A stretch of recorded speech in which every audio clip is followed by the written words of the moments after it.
Well, for more on the story, we're joined by Riverlea community leader Bernice, Dollie, and mining-affected communities United in Action's national coordinator Meshack Mbangula. Dollie, I want to begin with you. Listening to the minister making a promise that police are now in the area to stay, knowing that this is something that residents of Riverlea have been complaining about for the last couple of months. How does that make you feel?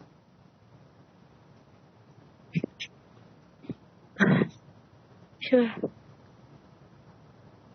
Bernice, just making sure that you can hear me loud and clear. Yes, I can. My question to you was, listening to Minister Bheki Cele make a commitment about deploying police to the area when you as residents have been raising concerns about this violence for months now. How does that make you feel?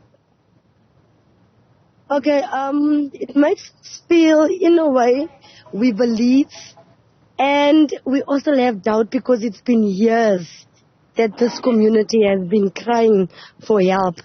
Listening to the minister today, it gave us some sort of, that sense of we're going to be safe within the next 24 hours because they made sure things are going to happen immediately. So that gave us confidence. That's one. There have been deployments of police before when there have been shootouts and when there have been attacks between the rival miners. What makes you believe that this time things will be different?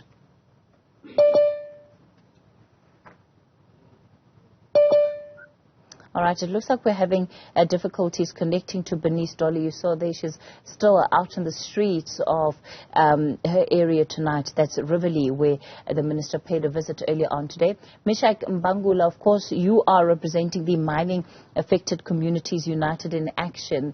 You have a particular view around illegal mining in this country and what you think government needs to do to completely root it out. Thanks for having me.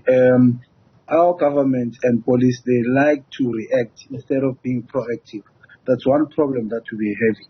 Because we started engaging them by 2012 to say we need to look at this sector and try and formalize it, be able to legalize it and monitor it and know who is in all these places where this mining Zamazama is happening.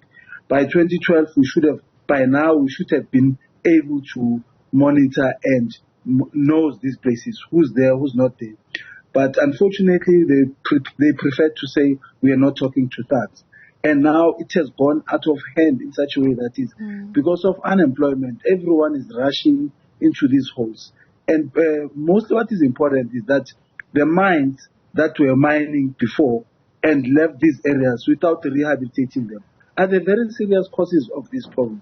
Because if they mined and rehabilitate the land and other things were done, they built houses and so on, these holes are not there. The real criminals are the mines who looted minerals without putting the place into the right places.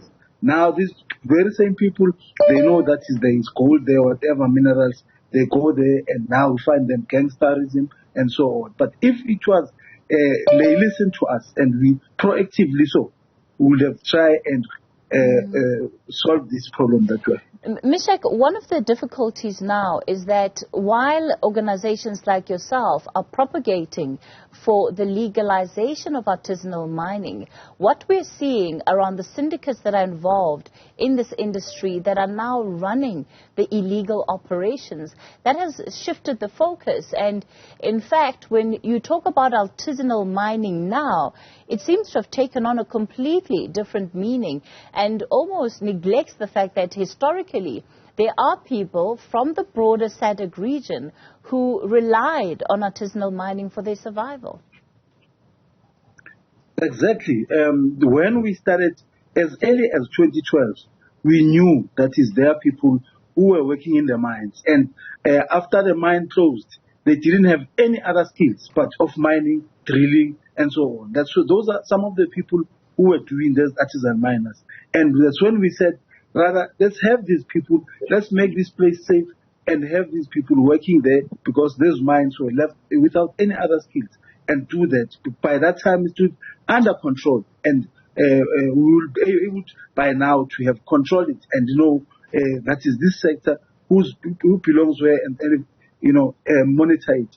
But unfortunately, all those efforts were really not taken seriously, and now they are reacting to a very serious thing, because everybody, like you indicate very well, the syndicates now are using people to go down there and get these minerals. You must understand that those people who go down there, they don't have licenses, and they go and the syndicates pay them those peanuts for them to be able to eat. Now everyone is rushing there. Even the criminals are rushing there. It's getting under control. That's why I'm saying they are not proactive, but they are react all the time without thinking forward and be able to legalize this sector. Because if you have legalized it, the number of unemployment would have reduced dramatically so. Bernice, I want to bring you back into this conversation. I know we are having difficulty connecting to you tonight. You did say that you feel that over the next 24 hours you will be safe out in Riverlea. What else are you expecting out of this visit by the police minister? Okay, when we listened to the minister earlier on, one of the things that he mentioned was they are going to close those mine shafts. They're also going to deploy TRT, I think. And then everyone at the moment, when we were on site by the robots, we also saw the police already there. We also saw Metro police. I think seeing is believing for us.